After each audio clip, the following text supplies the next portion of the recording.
Hello friends, स्वागत है आपका अपने गुरुकुल परिवार में। और आप कर रहे हैं हमारे साथ पॉलिटी। इसमें हम लोगों ने अभी तक 40 लेक्चर कर चुके हैं और आज इस लेक्चर में हम लोग 67 क्वेश्चन देखेंगे केंद्र राज्य संबंध टॉपिक से।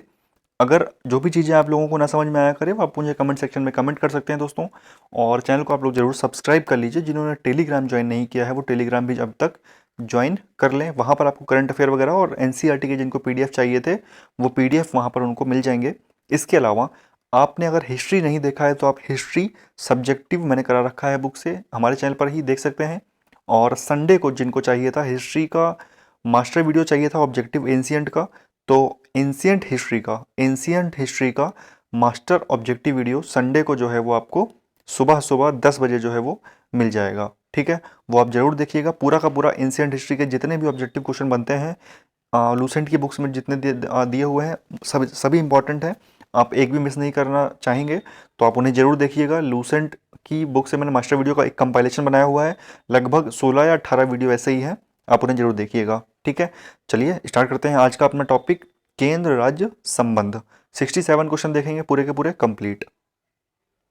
स्टार्ट करते हैं। पहला क्वेश्चन यहाँ पर देखेंगे हम लोग। पहला क्वेश्चन क्या कह रहा है आपसे? कह रहा है कि संघ सूची, राज्य सूची तथा समवर्ती सूची का विस्तृत उल्लेख संविधान की किस अनुसूची में किया गया है? बच्चों, इससे पहले मैंने आपको टोटल पूरे के पूरे 40 लेक्चर करा दिए हैं और पूरे 50 लेक्चर इस सीरीज़ में है। 10 लेक्चर इसमें अभी आपको और मिलेगा पॉलिटी का, और 10 लेक्चर मिलने के बाद आपको एक मास्टर वीडियो दे देंगे जिसमें कि कंप्लीट ऑब्जेक्टिव पॉलिटी रहेगी। ठीक है, तो देखिए इससे पहले वाले लेक्चर्स में मैंने आपको अनुसूची और अनुच्छेद वगैरह ये बहुत अच्छे से मैंने कराए हैं। अगर आपको नहीं मिलता है लिंक उसका तो आप प्लेलिस्ट सेक्शन में जा सकते हैं या फिर हमारे डिस्क्रिप्शन को भी देख सकते हैं। ठीक है, चलिए पहला देखते हैं क्वेश्चन। संघ सूची, राज्य सूची तथा समवर्ती सूची का विस्तृत उल्लेख संविधान की किस अनुसूची में किया गया है? तो आप सबको पता है कि इसका विस्तृत उल्लेख जो है हमारी 7वीं अनुसूची में किया गया है। 7वीं अनुसूची में किया गया है। आगे बढ़ते हैं, नेक्स्ट क्वेश्चन देखते हैं क्या है। क्वेश्चन नंबर सेकंड है, भारतीय संविधान में तीनों सूचियों से संबंधित व्यवस्था निम्नलिखित में से कहां से ली गई है? भारतीय संविधान में तीनों सूचियों से संबंधित व्यवस्था निम्नलिखित में से कहां से ली गई है? तो आप सबको पता है बच्चों कि भारत सरकार अधिनियम 1935 से ली गई है। भारत सरकार अधिनियम 1935 से ली गई है। आगे बढ़ते हैं, नेक्स्ट क्वेश्चन है आपका, सरकारिया आयोग की सिफारिशों का संबंध है। सरकारिया आयोग की सिफारिशों का संबंध किससे है? तो यहाँ पर आपको दिख रहा है बच्चों कि आपका ऑप्शन डी जो है वो आपका यहाँ पर राइट आंसर है, केंद्र और राज्यों के बीच संबंधों से। ठीक है, सरकारिया आयोग की सिफारिशों का संबंध किससे है? वो है केंद्र और राज्यों के बीच के संबंधों से है। ठीक है, आगे देखेंगे, नेक्स्ट क्वेश्चन है, केंद्र राज्य संबंध पर 1971 में राज्य मन्नार समिति किस राज्य के द्वारा गठित की गई थी? केंद्र राज्य संबंध पर 1971 में राज्य मन्नार समिति किस राज्य के द्वारा गठित की गई थी? तो यहाँ पर आपका जो राइट आंसर हो जाएगा बच्चों वो तमिलनाडु, ऑप्शन सी यहाँ पर आपका राइट आंसर हो जाएगा। आगे बढ़ते हैं, फिफ्थ क्वेश्चन देखते हैं क्या है। सरकारिया आयोग संबंधित है, वही क्वेश्चन रिपीटेड है ना। सरकारिया आयोग का संबंध किससे है या फिर सरकारी आयोग किससे संबंधित है? तो यहाँ पर जो आपका राइट आंसर हो जाएगा वो क्या हो जाएगा? ऑप्शन नंबर डी, केंद्र राज्य संबंधों से। केंद्र राज्य संबंधों से क्या संबंधित है? सरकारी आयोग संबंधित है। चलिए नेक्स्ट क्वेश्चन देखते हैं। क्वेश्चन नंबर 6 है कि भारतीय संविधान में राज्य की शक्तियां एवं कार्य किस प्रकार से विभाजित किए गए हैं? भारतीय संविधान में राज्य की शक्तियां एवं कार्य किस प्रकार से विभाजित किए गए हैं? तो ये 3 सूचियों में विभाजित किए गए हैं। ठीक है, अभी हम लोग इसके बाद हो सकता है कि यूपी स्पेशल स्टार्ट करें, यूपी स्पेशल स्टार्ट करेंगे। ठीक है, या फिर हम स्टार्ट करेंगे आपका पॉलिटी का ही थ्योरी वाला पार्ट। ठीक है, तो आप मुझे कमेंट करके बताइएगा कि आप क्या पढ़ना चाहते हैं, यूपी स्पेशल स्टार्ट करना सही रहेगा या फिर पॉलिटी का सब्जेक्टिव पार्ट स्टार्ट करना सही रहेगा 10 लेक्चर के बाद, यानी कि ये पॉलिटी कंप्लीट करते ही, ठीक, ऑब्जेक्टिव कंप्लीट करते ही। ठीक है, और मैंने हिस्ट्री वगैरह कंप्लीट करा रखा है। जिन्होंने थ्योरी वाला पार्ट नहीं पढ़ा है डिस्क्रिप्शन में जाएं या फिर प्लेलिस्ट सेक्शन में जरूर जरूर जरूर जाएं। ठीक, वहाँ पर उनको लिंक मिल जाएगा। पूरी की पूरी प्लेलिस्ट है, 52 लेक्चर की है। उसमें हिस्ट्री में मैंने पूरी थ्योरी यानी कि एंशिएंट करा रखा है, मिडवल भी पूरी कंप्लीट है, मॉडर्न अधूरी है, मॉडर्न आधी है लेकिन वो कंप्लीट है ना, आधी कंप्लीट है, ठीक है, तो उसे जरूर देखिएगा। 52 लेक्चर हैं हिस्ट्री के, एकदम बेहतरीन। छठा देखिए, भारतीय संविधान में राज्य की शक्तियां एवं कार्य किस प्रकार से विभाजित किए गए हैं। भारतीय संविधान में राज्य की शक्तियां एवं कार्य 3 सूचियों में विभाजित किए गए हैं, 3 सूचियों में विभाजित किए गए हैं। आगे देखते हैं, अगला क्वेश्चन है, क्वेश्चन नंबर 7 है आपका, कि केंद्र तथा राज्यों के मध्य शक्तियों के वितरण के लिए भारत का संविधान 3 सूचियों को प्रस्तुत करता है।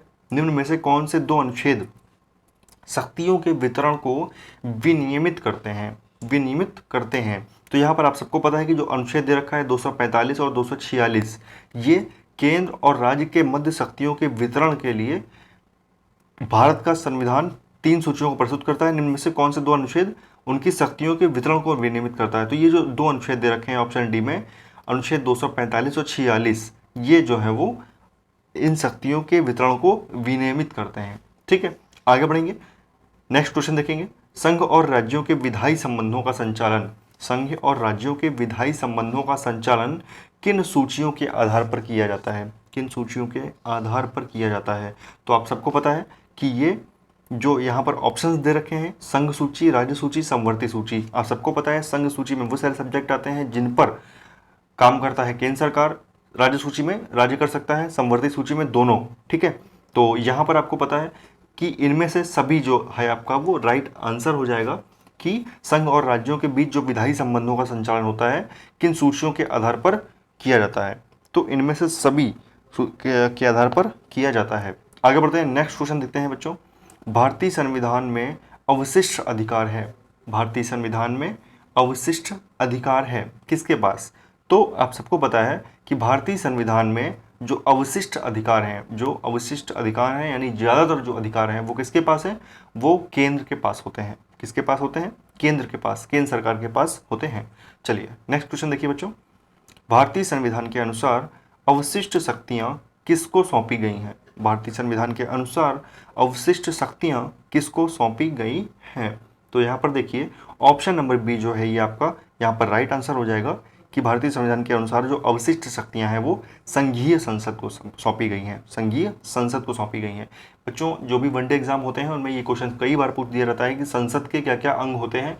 तो आपको याद रखना है संसद के 3 अंग होते हैं, राष्ट्रपति, राज्यसभा और लोकसभा। मैंने बताया है पिछले कई लेक्चर्स में, मैंने ये चीज़ें बताई हैं आपको। ठीक है, आगे बढ़ेंगे, 11 नंबर क्वेश्चन देखेंगे, भारतीय संविधान में केंद्र व राज्य सरकारों के कार्यक्षेत्र को संघ सूची, क्वेश्चन को ठीक से पढ़िएगा, भारतीय संविधान में केंद्र व राज्य सरकारों के कार्यक्षेत्र को संघ सूची, राज्य सूची तथा समवर्ती सूची द्वारा स्पष्ट किया गया है। जो कार्य इन सूचियों में वर्णित नहीं है वह किसके अधिकार क्षेत्र में आते हैं, वह किसके अधिकार क्षेत्र में आते हैं। तो यहाँ पर देखना बच्चों, आपका जो राइट आंसर है वो क्या है, वह संघ के अधिकार क्षेत्र में आते हैं। किसके अधिकार क्षेत्र में आते हैं, वह संघ के अधिकार क्षेत्र में आते हैं।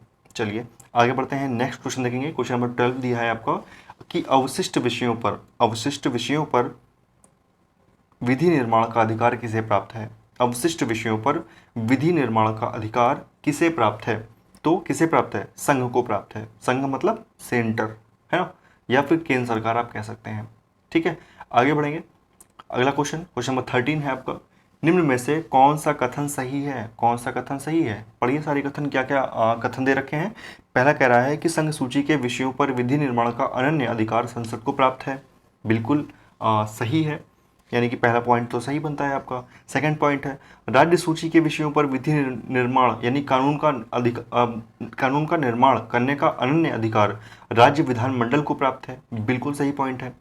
थर्ड पॉइंट दिया हुआ है, समवर्ती सूची के विषयों पर संसद तथा राज्य विधानमंडल दोनों को ही विधि निर्माण का अधिकार प्राप्त है, बिल्कुल सही बात है। तो यहाँ पर आपका जो राइट आंसर हो जाएगा बच्चों वो हो जाएगा ऑप्शन नंबर डी। मैंने अभी आपको बताया था कि 3 प्रकार की सूचियाँ होती हैं, संघ सूची, राज्य सूची और समवर्ती सूची। तो यहाँ पर वही बात कही गई है कि जो विषय संघ सूची में होते हैं क्या उन पर कानून या विधि वही लिखी हुई है, विधि निर्माण यानी कानून का निर्माण करने का अधिकार किसे होता है, केंद्र सरकार को होता है, यानी संसद को होता है। ठीक है, और जो बी ऑप्शन है, राज्य में जो राज्य सूची होती है उसके जो भी सारे विषय हैं उस पर कानून बनाने का अधिकार किसे होता है? राज्य की विधानमंडल को होता है, विधानसभा को होता है। ठीक है, विधानमंडल यानी विधान परिषद प्लस आपका विधान परिषद प्लस विधानसभा। ठीक है, और जो सी ऑप्शन होता है समवर्ती सूची, समवर्ती सूची के विषयों पर संसद और राज्य विधानमंडल दोनों का ही बराबर अधिकार होता है। ठीक, तो ये बात इसमें क्वेश्चन में थी। बात समझ में आ गई होगी, उम्मीद है आप सबको। और आपको अगर लेक्चर्स अच्छे लगते हैं तो आप ज़्यादा से ज़्यादा शेयर करिएगा, क्योंकि मैं लोक लुभावने थंबनेल्स नहीं लगा पाता हूँ। ठीक है, मुझे जो सिंपल सी बात होती है वो ज़्यादा कहना सही लगता है। अगर आपको अच्छे लगते हैं लेक्चर तो आप इन्हें अपने दोस्तों में शेयर करिए ज़्यादा से ज़्यादा। चलिए अगला क्वेश्चन देखिए। यदि समवर्ती सूची के किसी विषय पर राज्य विधानमंडल द्वारा निर्मित अधिनियम उसी विषय पर संशोधित अधिनियम परस्पर विरोधी हों तो, क्वेश्चन को एक बार फिर से पढ़िएगा। यदि समवर्ती सूची के किसी विषय पर राज्य विधानमंडल द्वारा निर्मित अधिनियम उसी विषय पर संसदीय अधिनियम परस्पर विरोधी हो तो क्या होगा? यहाँ पर देखेंगे, ऑप्शंस पढ़ते हैं एक बार क्या लिखे हैं। जो नियम पहले बना है वह दूसरे पर अभिवासी होगा। सेकंड ऑप्शन कह रहा है जो नियम बाद में बना है वह पहले पर अभिवासी होगा। या फिर तीसरा ऑप्शन कह रहा है संसदीय अधिनियम राज्य अधिनियम पर अधिवासी होगा। बिल्कुल बिल्कुल राइट आंसर होगा बच्चों ये, कि जो भी संसदीय अधिनियम है, जो भी संसदीय अधिनियम बना है वह राज्य अधिनियम पर अभिवासी होगा। ठीक है, बात समझ में आ रही होगी आपको। संसद द्वारा बनाए गए नियम राज्य द्वारा बनाए गए अधिनियम पर अभिवासी होगा। ठीक है, आगे बढ़ते हैं। नेक्स्ट क्वेश्चन देखते हैं क्या है। किन स्थितियों में संसद द्वारा संसद राज्य सूची के विषयों पर विधि निर्माण कर सकती है ना?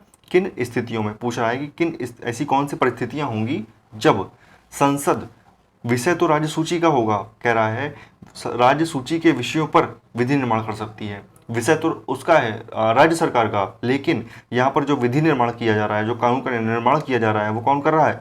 वो केंद्र सरकार कर रहा है, यानी संसद कर रही है। तो ऐसा कौन सा टाइम होगा जब वो कर सकता है? तो देखिए, आपातकाल की स्थिति में, पहला ऑप्शन बिल्कुल सही है। आपातकाल की स्थिति में क्या होता है? आपातकाल की स्थिति में सारी शक्तियां राज्यों की खत्म कर दी जाती हैं, सिर्फ केंद्र सरकार हावी रहता है। सेकंड ऑप्शन क्या है? दो या अधिक राज्यों की सहमति से, बिल्कुल सही है। दो या अधिक राज्यों की सहमति से भी केंद्र सरकार जो है वो कानून बना सकता है राज्य के ऊपर। आगे देखेंगे, अंतरराष्ट्रीय, राज्य के ऊपर नहीं, राज्य सूची में आने वाले विषयों पर। ठीक है, अंतरराष्ट्रीय संधि व समझौते को लागू करने हेतु, बिल्कुल सही है, सी ऑप्शन भी आपका यहाँ पर। डी ऑप्शन कह रहा है राज्य में संवैधानिक तंत्र की असफलता की स्थिति में, राज्य में संवैधानिक तंत्र की असफलता की स्थिति में। ठीक है, तो यहाँ पर आपका डी ऑप्शन भी सही है, यानी कि आपके उपयुक्त सभी यहाँ पर आपका राइट आंसर हो जाएगा। ठीक है, चलिए आगे बढ़ते हैं बच्चों। क्वेश्चन नंबर 16 देखते हैं क्या कह रहा है। क्वेश्चन नंबर 16 में लिखा हुआ है, क्या भारतीय संघ का कोई राज्य किसी विदेशी राष्ट्र या अंतर्राष्ट्रीय संगठन से ऋण ले सकता है? तो आप सबको इसका आंसर पता है कि नहीं ले सकता, है ना? क्या भारतीय संघ का कोई राज्य किसी विदेशी राष्ट्र या अंतर्राष्ट्रीय संगठन से ऋण ले सकता है? नहीं ले सकता है वो, है ना? वो ऋण नहीं ले सकता। आगे बढ़ेंगे। सरकारी आयोग की स्थापना निम्नलिखित में से किसके संबंध में जांच के लिए हुई थी? सरकारी आयोग की स्थापना निम्नलिखित में से किसके संबंध में जांच के लिए हुई थी? तो यहाँ पर आप सबको पता है इसका राइट आंसर क्या है? केंद्र राज्य के संबंध का। ठीक है, केंद्र और राज्यों के बीच संबंध की जांच के लिए सरकारी आयोग का गठन किया गया था। आगे बढ़ते हैं। केंद्र राज्य संबंधों पर विचार करने के लिए सरकारी आयोग का गठन कब हुआ? ये मोस्ट इंपॉर्टेंट क्वेश्चन है बच्चों, आने वाले एग्जाम में पूछा जा सकता है, इसे जरूर याद रखिएगा। केंद्र राज्य संबंधों पर विचार करने के लिए सरकारी आयोग का गठन कब हुआ? तो यहाँ पर इसका राइट आंसर क्या हो जाएगा? 1983 ईस्वी में केंद्र और राज्य संबंधों पर विचार करने के लिए सरकारी आयोग का गठन किया गया। आगे है, अगला क्वेश्चन है बच्चों 19वां है, भारतीय संविधान में अवशिष्ट अधिकारों को क्या कर दिया गया? ऑप्शन देखिए, पहला ऑप्शन संघीय सरकार को दिया गया, बी है राज्य सरकारों को दिया गया, सी है संघीय और राज्य सरकारों को दिया गया, या फिर न संघीय और न ही राज्य सरकारों को दिया गया। तो बच्चों यहाँ पर जो आपका राइट आंसर है वो क्या हो जाएगा कि भारतीय संविधान में अवशिष्ट अधिकारों को किसे दिया गया है? ये दिया गया है संघीय राज्य संघीय सरकार को दिया गया है, ठीक है, केंद्र सरकार को दिया गया है। आगे बढ़ेंगे। अगला क्वेश्चन है, समवर्ती सूची में लिखे विषयों पर अधिनियम बनाने का अधिकार किसके पास है? अब सबको पता है कि जो समवर्ती सूची में विषय होते हैं उस पे कानून बनाने का यानी कि अधिनियम बनाने का अधिकार किसे प्राप्त होता है? वो होता है राज्य और संघ को। राज्य और संघ को दोनों को उस पर कानून बनाने का अधिकार प्राप्त होता है। आगे बढ़ेंगे। नेक्स्ट क्वेश्चन है, निम्नलिखित में से किसके अंतर्गत आने वाले विषयों पर नियमन बना सकने का संसद को एकमात्र अधिकार है?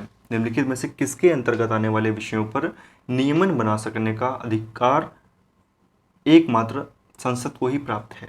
तो यहाँ पर आपका जो राइट आंसर हो जाएगा वो क्या हो जाएगा? संघीय सूची पर, ठीक है, यानी कि संघीय सूची पर जो कानून या बनाने का अधिकार है वो किसे प्राप्त है? संसद को ही सिर्फ प्राप्त है। आगे बढ़ेंगे। क्वेश्चन नंबर 22 है, उन अवशिष्ट मामलों पर जिनका केंद्रीय, राज्य या समवर्ती सूचियों में उल्लेख ना हो, कौन विधि निर्माण कर सकता है? उन अवशिष्ट मामलों पर जिनका ना तो केंद्रीय में, ना तो राज्य में, ना तो समवर्ती सूचियों में उल्लेख है, तो उन पर जो विधि निर्माण होगा वो कौन कर सकता है? तो जाहिर सी बात है कि कौन करेगा? वो करेगा केवल संसद। केवल संसद कर सकती है, बिल्कुल, कानून बनाने का अधिकार सिर्फ उसे ही होगा फिर तो। आगे है, मूल संविधान में संघ सूची में 97 विषय थे। मूल संविधान में संघ सूची में यानी जो संघ सूची थी उसमें 97 विषय थे जब मूल संविधान था। अब उनकी संख्या कितनी है बच्चों? अब उनकी संख्या जो है वो है 99। आपको याद रखना है कि जब मूल संविधान था उसमें 97 थे संघ सूची में विषय, अभी कितने हैं? अभी 99 विषय हैं। 99 विषय हैं। आगे बढ़ते हैं। मूल संविधान में क्षेत्रीय महत्व के 66 विषय, मूल संविधान में क्षेत्रीय महत्व के 66 विषय राज्य सूची में थे। अब उनकी संख्या कितनी है? अब उनकी संख्या कितनी है? तो बच्चों, मूल संविधान में क्षेत्रीय महत्व के 66 विषय थे, लेकिन अभी उनकी संख्या कितनी है? अभी उनकी संख्या है 61 यानी 61, ठीक है, 61। नेक्स्ट क्वेश्चन देखेंगे बच्चों हम लोग। क्वेश्चन नंबर 25 देखते हैं क्या है। क्वेश्चन नंबर 25 है, मूल संविधान में समवर्ती सूची के अंतर्गत, मूल संविधान में समवर्ती सूची के अंतर्गत विषयों की संख्या 47 थी, यह अब कितनी है? तो बच्चों, मूल संविधान में जो समवर्ती सूची थी उसमें 47 विषय थे, लेकिन अभी इसमें कितने हैं? अभी इसमें जो विषय हैं वो हैं 52, ठीक है, अभी इसमें कुल 52 विषय हैं। आगे बढ़ते हैं। नेक्स्ट क्वेश्चन है, पंचायती राज विषय है, पंचायती राज विषय है, किसका विषय है? पंचायती राज विषय है समवर्ती या फिर राज्य का या केंद्र का, किसका है? तो बच्चों, पंचायती राज विषय होता है राज्य की सूची में, ठीक है। आपको याद रखना है, ये इंपॉर्टेंट क्वेश्चन है। देखिए कितनी बार पूछा गया है, बिहार पीएससी में पूछा गया है, सीजीपीएससी में पूछा गया है ना, बहुत बार पूछा गया है क्वेश्चन कि राज्य सूची का ये विषय होता है। आपको याद रखना है पंचायती राज। आगे बढ़ेंगे। इस पर अलग से एक वीडियो बनेगा अभी लास्ट में, कुछ इससे जुड़े जितने भी क्वेश्चन है पंचायती राज से पूछे जाते हैं, सीटेट के एग्ज़ाम में पूछे जाते हैं, यूपी टेट में भी पूछे जाते हैं, कई एग्ज़ाम्स में ये आते हैं, इससे इम्पॉर्टेंट है ये। आगे देखेंगे। भूमि सुधार किसके अंतर्गत आता है? भूमि सुधार किसके अंतर्गत आता है? राज्य सूची के अंतर्गत आता है। भूमि सुधार राज्य सूची के अंतर्गत आता है। आगे, आर्थिक नियोजन विषय है, आर्थिक नियोजन विषय है, आर्थिक नियोजन किसका विषय है? आर्थिक नियोजन विषय है समवर्ती सूची में, आर्थिक नियोजन विषय है किसका? समवर्ती सूची का विषय है। नेक्स्ट क्वेश्चन है, निम्नलिखित में कौन सा विषय समवर्ती सूची में है? कौन सा विषय समवर्ती सूची में है? तो शिक्षा, शिक्षा जो है किस में है? ये समवर्ती सूची में है। नेक्स्ट क्वेश्चन है, भारतीय संविधान की 7वीं अनुसूची के अंतर्गत संघ सूची में निम्नलिखित में से किसका उल्लेख नहीं है? यानी कि यहाँ पे जो 4 ऑप्शन दे रखे हैं आपको, यहाँ पर आपसे पूछ रहा है कि किसका विषय नहीं है, संघ सूची में क्या चीज़ नहीं है? तो बच्चों, बैंकिंग है, बीमा है, जनगणना भी है, गैस जो है ये संघ सूची में नहीं है, इसका उससे कोई मतलब नहीं है। बाकी जो 3 ऑप्शन है ये सारे के सारे संघ सूची में है, आपको ये भी याद रखना है। किसी भी एग्जाम में पूछा जा सकता है ना कि आपसे पूछ देगा कि जनगणना संघ सूची में है या नहीं है, तो आप वहाँ पर मार्क करेंगे कि जनगणना जो है वो संघ सूची में है। ठीक, चलिए आगे देखेंगे। भारतीय संविधान की 7वीं अनुसूची के अंतर्गत राज्य सूची में निम्नलिखित में से किसका उल्लेख है? पूछ रहा है कि राज्य सूची में किसका उल्लेख है। तो आपको याद रखना है बच्चों कि रेलवे पुलिस जो है ये इसका उल्लेख है ना। मैंने अभी थोड़ी देर पहले बताया था कि शिक्षा किस में है, दोनों में ही है। ठीक है, यहाँ पर रेलवे पुलिस जो आपका है वो राइट आंसर हो जाएगा कि भारतीय संविधान की 7वीं अनुसूची में राज्य सूची, ऐसे अब तो पूछ देगा कि अनुसूची जो है किसमें, राज्य सूची में क्या क्या विषय हैं पता होने चाहिए, संघ सूची में क्या क्या विषय हैं पता होने चाहिए। थ्योरी वाला पार्ट हम लोग करेंगे, कंप्लीट डिस्कस करेंगे सारी चीज़ें। चलिए आगे देखेंगे, नेक्स्ट क्वेश्चन देखते हैं हम लोग क्या है। निम्नलिखित में से कौन सा विषय संघ सूची के अंतर्गत समाविष्ट नहीं है, समाविष्ट है, सॉरी, निम्नलिखित में से कौन सा विषय संघ सूची के अंतर्गत समाविष्ट है, यानी कि उसमें है। तो यहाँ पर देखिए बच्चों, आपको राइट आंसर जो है वो क्या है, जनगणना। जनगणना एक ऐसा विषय है जो कि संघ सूची के अंतर्गत आता है, संघ सूची के अंतर्गत आता है। नेक्स्ट क्वेश्चन, निम्नलिखित सूचियों में से किसके अंतर्गत शिक्षा आती है, निम्नलिखित सूचियों में से किसके अंतर्गत शिक्षा आती है।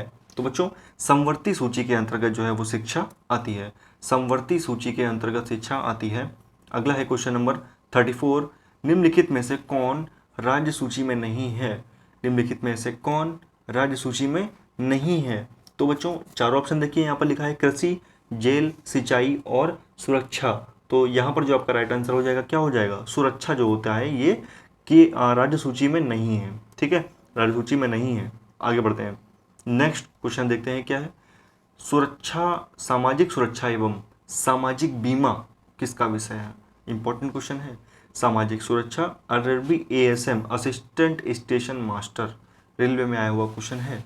सामाजिक सुरक्षा एवं सामाजिक बीमा किसका विषय है। तो यहाँ पर आपका जो राइट आंसर हो जाएगा वो क्या हो जाएगा, समवर्ती सूची का विषय है, समवर्ती सूची का विषय है, याद रखना है। समवर्ती सूची का विषय क्या है, सामाजिक सुरक्षा एवं सामाजिक बीमा है। आगे बढ़ते हैं, नेक्स्ट क्वेश्चन देखिए क्या है, क्वेश्चन नंबर 36 है। शिक्षा को किस संविधान संशोधन द्वारा राज्य सूची से हटाकर समवर्ती सूची में शामिल किया गया। ये भी इंपॉर्टेंट क्वेश्चन है। 42वें संविधान संशोधन के द्वारा, बच्चों 42वें संविधान संशोधन के द्वारा शिक्षा को जो है वो राज्य सूची से हटाकर समवर्ती सूची में डाला गया।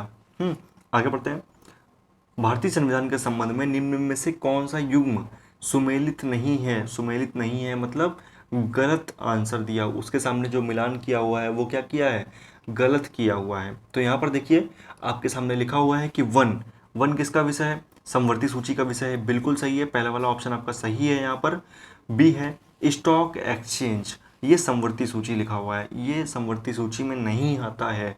स्टॉक एक्सचेंज बच्चों समवर्ती सूची में नहीं आता है। ठीक है, तो यहाँ पर ये जो बी ऑप्शन है ये आपका गलत हो जाएगा। पोस्ट ऑफिस सेविंग बैंक संघीय सूची में आता है, सेंट्रल में आता है। लोक स्वास्थ्य राज्य सरकार में आता है, तो यहाँ पर बी ऑप्शन जो है वो आपका गलत हो जाएगा। आगे बढ़ेंगे, क्वेश्चन नंबर 38 है आपका बच्चों, समवर्ती सूची विषय नहीं है, समवर्ती सूची विषय नहीं है, किसका विषय नहीं है। तो यहाँ पर देखिए लिखा हुआ है लोक स्वास्थ्य का विषय नहीं है समवर्ती सूची में, ये तीन चीज़ें आती हैं लेकिन आपका लोक स्वास्थ्य नहीं आता। ठीक है, आगे बढ़ेंगे, निम्नलिखित में से कौन राज्य सूची में है, निम्नलिखित में से कौन राज्य सूची में है। तो बच्चों रेलवे पुलिस जो है ये किस में है, रेलवे पुलिस जो है ये राज्य सूची में है, बाकी सारी चीज़ें जो तीन ऑप्शन दिए हैं ये राज्य सूची में नहीं है। चलिए आगे बढ़ते हैं, क्वेश्चन नेक्स्ट देखते हैं, क्वेश्चन नंबर 40 है। 42वें संवैधानिक संशोधन द्वारा वन शिक्षा प्राणियों का संरक्षण और नाप तौल को किस सूची में स्थानांतरित कर दिया गया। तो बच्चों 42वें संविधान संशोधन के द्वारा इन सारी चीज़ों को किस में कर दिया गया, राज्य सूची से समवर्ती सूची में कर दिया गया, राज्य सूची से निकाल के किस में कर दिया, समवर्ती सूची में कर दिया। किन किन चीज़ों को, वन शिक्षा और प्राणियों का संरक्षण और नाप तौल को। एग्जाम में क्वेश्चन ऐसे ही बनते हैं जिनमें चेंजमेंट हुआ है, बच्चे वो चीज़ ध्यान नहीं रख पाते हैं और यहीं से क्वेश्चन एग्जाम में आ जाता है। आगे बढ़ेंगे, क्वेश्चन नंबर 41 है। विवाह, संविध, श्रम कल्याण, आर्थिक व सामाजिक योजना जैसे विषय किस सूची के अंतर्गत आते हैं। तो ये सारे के सारे विषय जो हैं बच्चों वो समवर्ती सूची के अंतर्गत आते हैं। किसके अंतर्गत आते हैं, समवर्ती सूची के अंतर्गत आते हैं। मैंने बता दिया है किस अलग अलग सूची में क्या क्या चीज़ें होती हैं, क्या क्या टॉपिक होते हैं, हम लोग डिस्कस करेंगे थ्योरी वाले पार्ट में चल के। आगे बढ़ेंगे, मुद्रा, प्रतिरक्षा, बैंक, प्रादेशिक मामले, डाक तार, नागरिकता आदि विषय किस सूची में रखा गया है। इन सारे के सारे विषयों को किस सूची में रखा गया है। जाहिर सी बात है कि इन सभी जो मुद्दे दे रखे हैं, इन सभी मुद्दों को संघ सूची में रखा गया है, सेंट्रल सूची में, क्योंकि आपको सबको पता है कि बैंक सेंट्रल सूची में रहते हैं। बैंक है ना, डाक तारा अभी हमने थोड़ी देर पहले पढ़ा था। तो यहाँ पर सारे के सारे विषय जो हैं कैसे हैं, सारे के सारे विषय संघ सूची में हैं। अगला है क्वेश्चन नंबर 43 का, कह रहा है क्वेश्चन कि पुलिस, न्याय, स्थानीय स्वशासन और स्वास्थ्य, कृषि, सिंचाई आदि विषयों को किस सूची में रखा गया है। तो बच्चों यहाँ पर आपको याद रखना है कि ये सारे के सारे विषय किस में हैं, ये सारे के सारे विषय जो हैं वो राज्य सूची में हैं। चलिए आगे बढ़ते हैं बच्चों, नेक्स्ट क्वेश्चन देखते हैं क्या है। निम्नलिखित में से कौन सा विषय राज्य सूची में सम्मिलित नहीं है। निम्नलिखित में से कौन सा विषय राज्य सूची में सम्मिलित नहीं है। तो आपको याद रखना है कि निम्नलिखित में से कौन सा विषय राज्य सूची में सम्मिलित नहीं है। ये शिक्षा जो है ये राज्य सूची में सम्मिलित नहीं है। किसमें है सम्मिलित, मैंने इससे पहले 3 बार बताया है कि ये किसमें है, आपको कमेंट करके बताना है, अब मैं नहीं बताऊंगा। चलिए आगे देखिए, निम्नलिखित में से कौन समवर्ती सूची में है। निम्नलिखित में से कौन समवर्ती सूची में है। तो यहाँ पर देखिए ऑप्शन दे रखा है कृषि, वन, सिंचाई और न्याय। तो यहाँ पर कौन सा सॉरी इससे ऊपर वाला क्वेश्चन है, क्वेश्चन नंबर 45, निम्नलिखित में से कौन समवर्ती सूची में है। निम्नलिखित में से कौन समवर्ती सूची में है। करेंसी, शिक्षा, पुलिस और कृषि। तो यहाँ पर देखिए आपका राइट आंसर जो हो जाएगा वो क्या हो जाएगा, शिक्षा। ठीक है, समवर्ती सूची में अभी मैंने आपसे पूछा कि कमेंट करके बताओ और नीचे ही वो क्वेश्चन आ गया है ना। तो शिक्षा जो है वो किसमें है, समवर्ती सूची में है। आगे बढ़ते हैं, राज्य सूची से हटाकर समवर्ती सूची में किसे लाया गया है। राज्य सूची से हटाकर समवर्ती सूची में लाया गया है वन को। किसे लाया गया है, वन को लाया गया है। निम्नलिखित में से कौन सा विषय राज्य सूची का नहीं है। निम्नलिखित में से कौन सा विषय राज्य सूची का विषय नहीं है। तो यहाँ पर बच्चों जन्म एवं मृत्यु पंजीकरण का जो विषय है ये किसमें, राज्य में नहीं है। ठीक है, संघ सूची का विषय कौन सा है, संघ सूची का विषय कौन सा है। देखिए यहाँ पर लिखा है पुलिस, सीमा कर, फौजदारी, विधि और प्रक्रिया या फिर न्याय। तो बच्चों आपका यहाँ पर जो राइट आंसर है वो क्या है, सीमा कर जो होता है। संघ सूची का विषय क्या है, सीमा कर, टोल टैक्स जैसे होता है ना, सीमा कर। चलिए आगे बढ़ते हैं, राज्य सूची का विषय है। राज्य सूची का विषय कौन सा है, न्याय, परिवार नियोजन, श्रमिक संघ या फिर निवारक निरोध। तो यहाँ पर आपको याद रखना है कि जो न्याय व्यवस्था होती है, ये न्याय जो है न्याय राज्य सूची के विषय में भी आता है। ठीक है, आगे बढ़ेंगे, समवर्ती सूची का विषय क्या है। समवर्ती, सिक्का, जेल, विदेशी ऋण या विवाह और विवाह विच्छेद। तो यहाँ पर जो आपका राइट आंसर हो जाएगा वो क्या हो जाएगा, विवाह और विवाह विच्छेद जो होता है ये समवर्ती सूची का विषय है। चलिए आगे बढ़ेंगे, फिर 42 यानी 42वें संविधान संशोधन द्वारा समवर्ती सूची में क्या जोड़ा गया। 42वें संविधान संशोधन द्वारा समवर्ती सूची में जनसंख्या नियंत्रण जोड़ा गया। जनसंख्या नियंत्रण संघ सूची का विषय नहीं है, संघ सूची का विषय नहीं है। कौन सा, यहाँ पर ऑप्शन जो दे रखे हैं सिक्का, डाक, तार। तो आपको पता है कि पुलिस जो होती है ये राज्य सरकार के अंतर्गत आती है, ये संघ सूची का विषय नहीं हो सकती। राज्य सूची का विषय नहीं है कौन सा, संघ सूची का विषय हम लोगों ने देख लिया कि पुलिस नहीं है। राज्य सूची का विषय क्या नहीं है, यहाँ पर पुलिस भी है राज्य सूची का विषय, ऑप्शन बी न्याय भी है, जेल और सीमा कर में से कुछ एक है। अब बताइए, राज्य सूची का विषय नहीं है कौन सा, सीमा कर राज्य में नहीं आता। अभी अभी पढ़ा है हम लोगों ने बच्चों ऊपर, सीमा कर जो होता है ये सेंट्रल के अंतर्गत आता है ना। आगे बढ़ेंगे, अगला है क्वेश्चन नंबर 54, विधायी शक्तियों की संघीय सूची में समाविष्ट किसी विषय के संबंध में भारत के उच्चतम न्यायालय के अधिकार क्षेत्र बढ़ाने का अधिकार दिया गया है। किसे दिया गया है ये अधिकार, किसे दिया गया है, दिया गया है संसद को अधिकार दिया गया है। ठीक है, संसद को। अगला क्वेश्चन है, अंतर्राष्ट्रीय संधियों के भारत के किसी भाग अथवा संपूर्ण भारत में लागू करने के लिए संसद कोई भी कानून बना सकती है। संसद कोई भी कानून बना सकती है। यहाँ पर दिया है सभी राज्यों की सहमति से, बहुसंख्य राज्यों की सहमति से, बहुसंख्य राज्यों की सहमति से, या फिर कैसे, चलिए ऑप्शन देखते हैं जरा, और ऑप्शन से इन्होंने क्या दे रखे हैं, या फिर संबंधित राज्यों की सहमति से, या फिर बिना किसी राज्य की सहमति से। तो बच्चों ये आपका यहाँ पर जो क्वेश्चन था राइट आंसर क्या हो जाएगा, ऑप्शन नंबर डी, कि अंतर्राष्ट्रीय संधियों के संदर्भ में किसी भाग अथवा संपूर्ण भारत में लागू करने के लिए संसद कोई भी कानून बना सकती है, किससे, बिना किसी राज्य की सहमति से। उसे किसी राज्य की सहमति लेने की आवश्यकता नहीं होगी वहाँ पर। ठीक है, अगला क्वेश्चन नंबर 56 है, समवर्ती सूची में कौन सा विषय है। समवर्ती सूची में यानी कि दोनों जिस पर कानून बना सकें, राज्य और केंद्र सरकार दोनों। पहला है दिवालियापन, कृषि, भू राजस्व या श्रम कल्याण। तो यहाँ पर जो बच्चों आपका राइट आंसर हो जाएगा वो क्या हो जाएगा, श्रम कल्याण, श्रम कल्याण। ठीक है, संविधान की राज्य सूची में कौन सा विषय नहीं है। संविधान की राज्य सूची में कौन सा विषय नहीं है, बीमा, है ना, बीमा जो है राज्य सूची में नहीं है। आगे बढ़ेंगे, नेक्स्ट है, केंद्र और राज्यों के बीच वैधानिक शक्तियों का बंटवारा दिया हुआ है। केंद्र और राज्यों के बीच में वैधानिक शक्तियों का बंटवारा दिया हुआ है किस अनुसूची में, 7वीं अनुसूची में। मैंने शुरू से ही पढ़ाया है, 3 बार अब तक मैं बोल चुका हूँ कि केंद्र और राज्यों के बीच संवैधानिक शक्तियों का बंटवारा दिया हुआ है किसमें, 7वीं अनुसूची में दिया हुआ है। ठीक है, 7वीं अनुसूची में दिया हुआ है। आगे बढ़ते हैं, संविधान में जन स्वास्थ्य एवं स्वच्छता तथा अल्प, क्या लिखा है, संविधान में जन स्वास्थ्य एवं स्वच्छता तथा अस्पताल एवं औषधालय किस सूची में आते हैं। ये सारी चीज़ें किस सूची में आती हैं, आपसे ये पूछा जा रहा है। तो बच्चों यहाँ पर जो आपका राइट आंसर है वो किस में आती हैं, राज्य सूची में आती हैं, राज्य सूची के अंतर्गत आती हैं।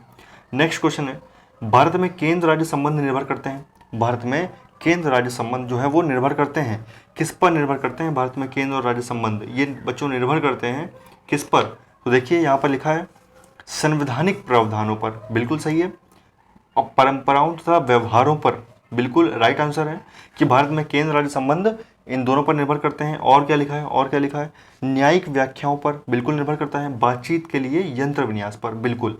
तो यहाँ पर आपका जो राइट आंसर हो जाएगा क्या हो जाएगा, सभी चारों पर निर्भर करते हैं। अगला है, नेक्स्ट क्वेश्चन है कि भारत में, एक सेकेंड, कि भारत के संविधान के अंतर्गत विषय तथा संबंधित सूची के बारे में निम्न युग्मों में से कौन एक सुमेलित नहीं है। आपको बताना है कि वन क्या है, समवर्ती सूची में है क्या, डाकघर क्या बचत बैंक संघीय सूची में है क्या। तो यहाँ पर देखिए आपको लिखा है वन समवर्ती सूची, बिल्कुल सही है। डाकघर बचत बैंक संघीय सूची, बिल्कुल सही है। डाकघर और बचत बैंक जो है किस में आता है, संघीय सूची में आता है। बी ऑप्शन कह रहा है शेयर बाजार समवर्ती सूची में, बिल्कुल गलत है। शेयर बाजार समवर्ती सूची में नहीं आता है, शेयर बाजार समवर्ती सूची में नहीं आता है। आपको याद रखना है, यूपी पीसीएस 2009 में पूछा गया क्वेश्चन है। संघीय संसद द्वारा राज्य सूची के विषय पर भी कानून बना सकती है। संघीय संसद राज्य सूची के विषय पर भी कानून क्या कर सकती है, कानून बना सकती है। कैसे, देखिए ऑप्शन नंबर क्या लिखा है, ऑप्शन नंबर ए में लिखा है अंतर्राष्ट्रीय समझौतों को प्रभावी बनाने हेतु। अगला है, बिल्कुल सही है, सही है, संबंधित राज्य की सहमति से, बिल्कुल सही है। डी सी ऑप्शन है, राज्य में राष्ट्रपति शासन लागू रहने की अवस्था में, बिल्कुल संघीय संसद जो होता है वो राज्य के विषय पर भी कानून बना सकती है। कब, जब ऐसा हो राष्ट्रीय हित में, जब राज्य सभा 2/3 बहुमत से इस हेतु प्रस्ताव पारित करे, है ना।